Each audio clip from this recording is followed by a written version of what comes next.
Hi everyone, this is Tepiso Kame from Valor Mental Health Foundation, and I'm one of the counselors here. So welcome to our first video session of the month. So September is Suicide Prevention Awareness Month. And with that being said, that's what we're going to be covering in our social media. So in our posts and in our video sessions, we're just going to be talking about suicide prevention. What are the myths surrounding suicide, what are the risk factors, and what is it that we can do as individuals and as a country to help alleviate this issue? Because each year we lose millions of people to suicide. So that's really what the whole month is about, trying to just bring more awareness around it and see what we can do to help. So this week we had just talked about the definitions and the causes of suicide, and we're just going to sum that up. So beginning with what suicide is, we had defined it as someone engaging in self-inflicting behavior that often, leads to death, and there was evidence that there was the intent of death. And that is what the definition of suicide is. And normally these people would engage in this sort of behavior because they're experiencing some sort of unbearable suffering and a lot of pain. So this would be that desperate attempt to make the pain stop. This is their escape because they feel like there's no other solution, there's nothing else that they can do. Right. So then there are normally other terms that we look at as we consider suicide. We have suicide attempt. So this is someone engaging in that self-harming behavior with the intention to die, but it didn't result in death. So as we continue to define suicide, there are other terms related to the concept of suicide that we also want to look at. So the first one being your suicidal attempt. There's a difference between committing suicide and a suicidal attempt. The difference being with an attempt, one would have engaged in that self-harming behavior with the intention to die, but it wouldn't have resulted in death. And then we then go on to having our aborted suicide attempt. So this is someone who had the idea or wanted to engage in that behavior or the self-harming behavior with the intention to die, but then stopped before there was any physical damage. Right? And then another term that we look at is suicidal ideation. So this is someone who has these thoughts of suicide.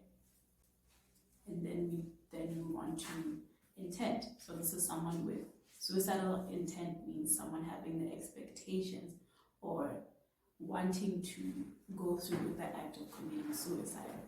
So the intent normally differs with seriousness. So this would depend on, does this person have a plan? How detailed is this plan? Have they thought of the time? Have they thought of how they're going to commit suicide? So these are the varying seriousness of suicidal intent. So the next term would be lethality of suicide. So this is the objective danger associated with the act that the person would have committed. So for example, if someone had taken pills or if someone wanted to hang themselves. So this is the objective, how dangerous or how much would this act be dangerous to somebody's life, and how likely is it to lead to suicide? So there's a difference between the objective danger and the idea that this person would have to how dangerous it would be or how likely it would be to work towards them taking their life. And then the next term that's often associated or that's around during the topic of suicide is self-harm. So self-harm, this is someone engaging in self-destructive behaviors that would lead to physical harm, but there is no intention to die. So examples of these are cutting one's wrists. This is a common example to self-harm. So these are just the brief few terms that are normally associated with the concept or the idea of suicide. And these are what we talked about.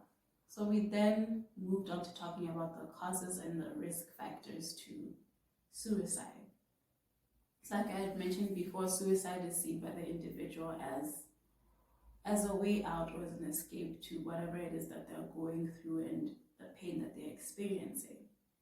So that's the overall cause to suicide, and there are many risk factors that one could experience that would lead to that idea. So some of the risk factors or the causes, this would be being in a hostile environment. So this could be at school, this could be at work, maybe you're experiencing bullying, maybe you're experiencing unfulfillment, and this could lead to a lot of suffering. And if you're not able to properly deal with those feelings, suicide could become an idea for you. Another risk factor would be loneliness, not having anybody to talk to, not having any support around you. So being lonely or having this feeling of loneliness, you then end up keeping everything that's bothering you inside, leading to that unbearable pain. And then other risk factors, there's mental illness. So suicide is normally associated with mental illnesses such as depression or anxiety and mood disorders. So someone who's experiencing these sort of mental illnesses could have one of those ideas or suicidal ideation. Yeah. So those are some of the common risk factors to it. And we're going to explain those a little bit more as we continue with the month. We're going to look at specific causes for teenagers, specific causes for adults and children and so forth. But those are the general and common risk factors and causes towards suicide. So with that said, we're just gonna end our video here. And then if you have any comments or if you have any questions, really anything that you want for us to cover as we go on with our video sessions, just leave your comments below. And we'll respond to them. And just remember that Valor Mental Health Foundation offers free individual counseling.